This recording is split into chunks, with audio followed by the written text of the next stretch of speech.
Hey, it's Dave Isaacs with you, and today I've got a new entry in the Essential Strum Songs series. We're going to take a look at Bob Seger's Night Moves. Now, along with being a great song, this is a great example of left-hand muting to add some percussiveness and drive to a rhythm part. It goes like this.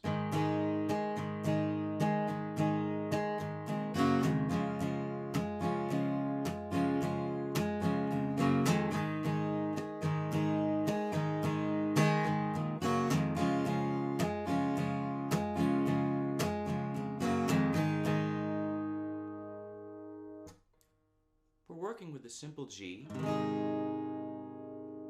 6-note F bar, and a simple C. The technique I want to spotlight is this idea of releasing the left hand pressure as we strum.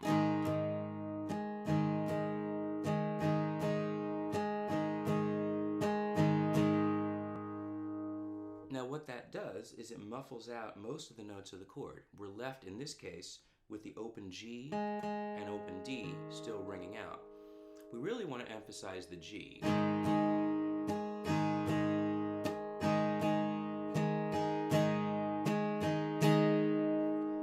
In order to do that, we release the left hand pressure but maintain contact with the strings. That takes these notes out of the picture, mostly. We still get sound, but we get more percussion than we do note. It also helps to keep the strum aimed at the treble strings and to lightly rotate the wrist, almost a flick. So instead of this stroke, we have more of this. If I dig in too hard, then we get too much sound from those thinner trebles. It should feel like a relaxed backbeat, sort of an answer to the bigger, fuller chord.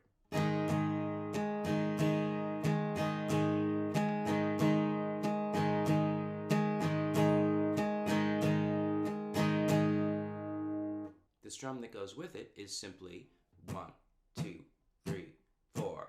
1, 2, 3, 4. 1, 2, and 3, and 4. And 1, 2, 3, 4. 1, 2, 3, and 4. And 1. Notice how I'm using the same left hand mute, the release, on the other chords as well.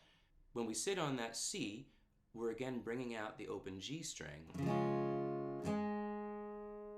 And because in the case of the C chord, we're muffling the 5th, 4th, and 2nd strings, it's pretty easy to just allow that G to ring.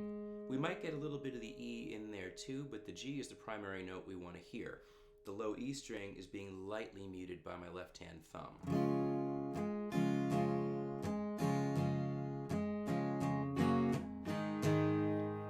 Notice the syncopated rhythm of the F chord.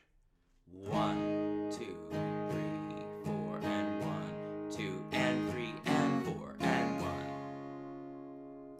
So the F and C chords are pushed, meaning that they fall on an offbeat that precedes the downbeat where you might expect to hear them. In other words, here would be on the downbeats. 1, 2, 3, 4, 1, 2, and 3, 4, 1. That would be simply landing on the beat, so we get to the F and the C a little early. 1, 2, 3, 4, 1, 2, and 3, and 4, and 1. Now, if you struggle with that 6-note F chord, this could be a little bit of a challenge. Coming from this G, though, if we focus in on the ring and pinky, you might notice that they're going to stay in the same configuration when we go from G to F. So ring and pinky stay together, and in fact, we can help those fingers get there by slightly rotating the hand, actually slightly rotating the arm, to sort of carry those fingers across the guitar to the 5th and 4th strings. And essentially what we're doing is reversing the orientation of the hand from ring and pinky on the treble side to ring and pinky more on the bass side. And so we do that not by working the fingers, but by working the entire arm. And when these fingers land first, it's actually much easier to stay relaxed as you plant, middle, and then finally index. And keeping in mind that the index finger does not need to be, and in fact shouldn't be, straight onto the string and should not be flat. The force of the bar is actually coming from essentially a hinge formed by the side of the finger over here and the base of the thumb on the other side of the neck. Now, it takes a little bit of pressure, but we shouldn't be bearing down. If you're really pushing with that thumb, then you're going to limit the ability of these fingers to reach, and you won't be able to get to those other strings, which is the thing that people struggle with when it comes to bar chords. It does require a level of control and finger independence that you might need to do some exercises to develop over time. If you've been working at bar chords for a while and you're still struggling though, there's a very good chance that one of two things is happening. Either you've gotten used to applying too much pressure, and very possibly your hand is rotated too far this way, which forces you to have to push a lot harder, or the action on your guitar is simply too high. If you're having to really work hard to hold down particularly the thinner treble strings, then your action may be too high, the strings may be too far off the fingerboard, and you can test it by simply resting the index finger on the first fret of the first string and seeing how light you can be. If you can't get that first fret note to sound without really applying pressure, it's possible that your guitar needs an adjustment and the strings are simply too high up off the fingerboard. You should then be able to do this. With the hand more or less in this position, resting the base of the finger, this bass segment, against the first and second strings, and as I said, forming kind of a hinge, pinching those two strings between the thumb and the side of the index finger. Now, that does limit your ability to reach over here, but that's why I think it's very helpful to land on the F with these two fingers, the ring and the pinky, sitting on strings 5 and 4. Again, we get there by rotating as opposed to simply reaching. And by doing that, when these land, we're planted more securely on those two notes. It's easier to land here and here. Now, playing bar chords is a very large topic in itself, and I do have a video devoted to working on the F chord. I'll put the link down below in the description. I should mention, and I did not mention it at the outset, that I have a capo on the first fret. If you want to play along with the song, then you do need to be capoed here at fret 1, so the chord that comes out is actually an A flat or a G sharp rather than a G. And that should actually make it a little bit easier to hold that bar down if that's something that you find difficult. Let's continue on through the song, starting off with that primary part. 1, 2, 3, 4, 1, 2, and 3, and 4, and 1. So notice those off beats. 2, and 3, and 4, and 1, 2, 3, 4, 1, 2, and 3, and 4, and 1, 2, 3. Moving into the chorus, we pass through a D chord to an E minor using the same offbeat rhythms.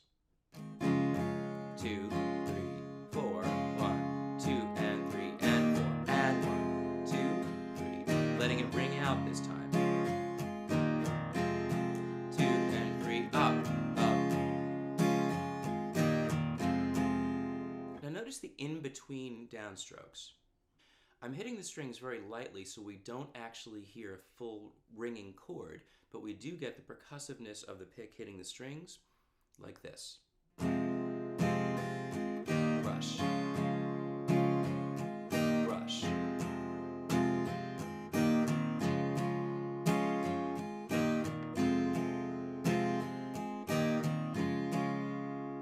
It's almost not a chord at all. I'm really just hitting the open strings, but the idea is to hit them so softly.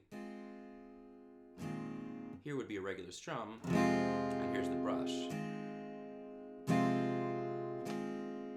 It helps, again, to aim for the trebles and to twist just a little bit so we sort of flick the wrist, and that way we're not putting the full force of the strum onto the strings. Notice also that the right hand never stops moving back and forth. The motion is consistent. 1, 2, and 3, and 4. 2 and 3, push.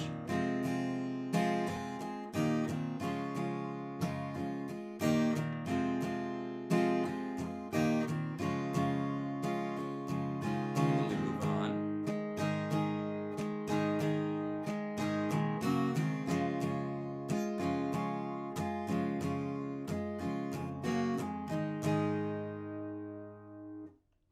rhythm should be pretty familiar by now. Now in the middle of the song, we have a bridge section coming out of the primary part to rest on a ringing E minor.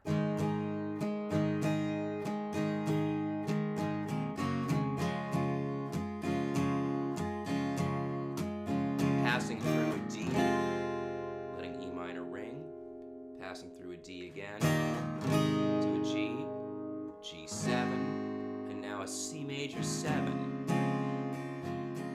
Now we're going to let this ring out. This is not so much percussive, primarily because a C major 7 is mostly open strings. It's a C chord minus the index finger.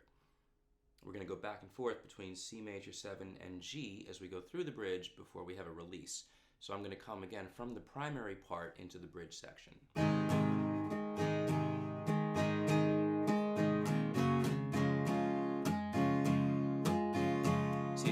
3, 4, 1, 2, 3, 4, 1, 2, 3, D, G, 2, 3, G7, C major 7,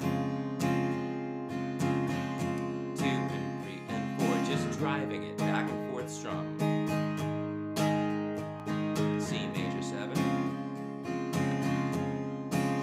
F, D and build,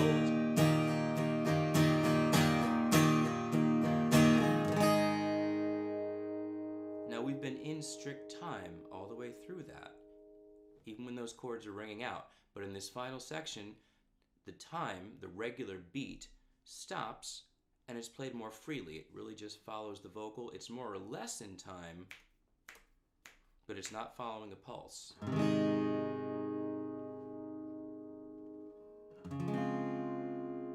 C major 7 back to G.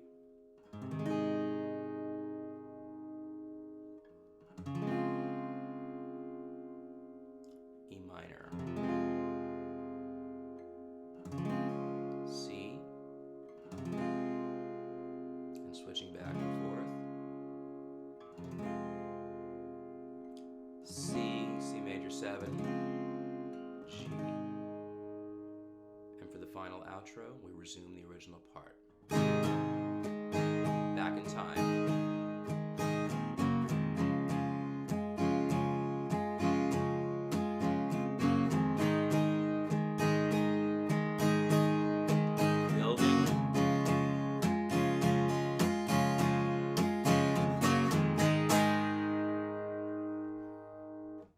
Now I'm going to play through the entire form, starting with that primary part, into the chorus, into the bridge, the breakdown, and out. 1, 2, 3, 4.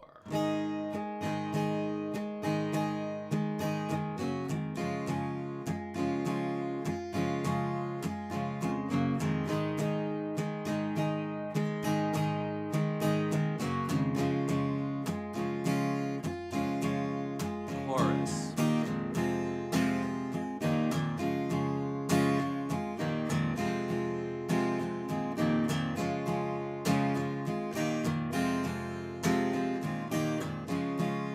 And back.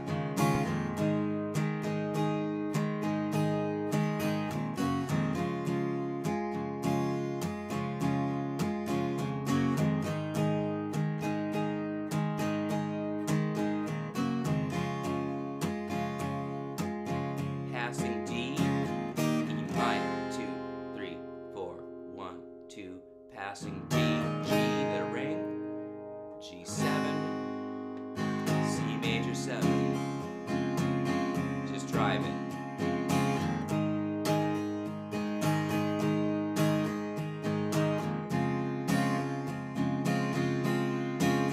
F,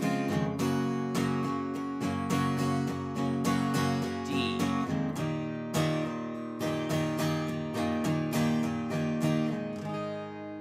here's the open part, C major 7.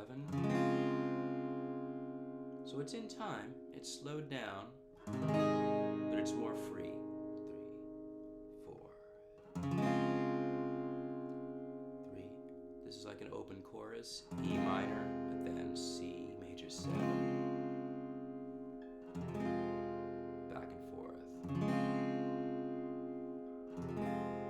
C, C major 7. 7, G. And then we return.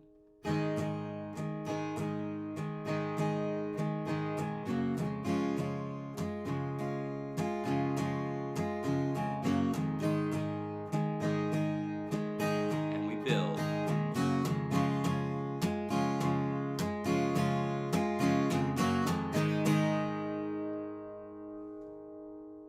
Continues on through there. There's a lot to this song, really. It's deceptive in that it's simple, the parts are simple, but there's some twists and turns to it, and there's a bunch of subtleties that you might not have noticed until you really start to dig down into it. It's a great song, it's a lot of fun to play. I hope you get a lot out of this. I hope you enjoy playing this song. I certainly do. I'm Dave Isaacs. Thanks for watching.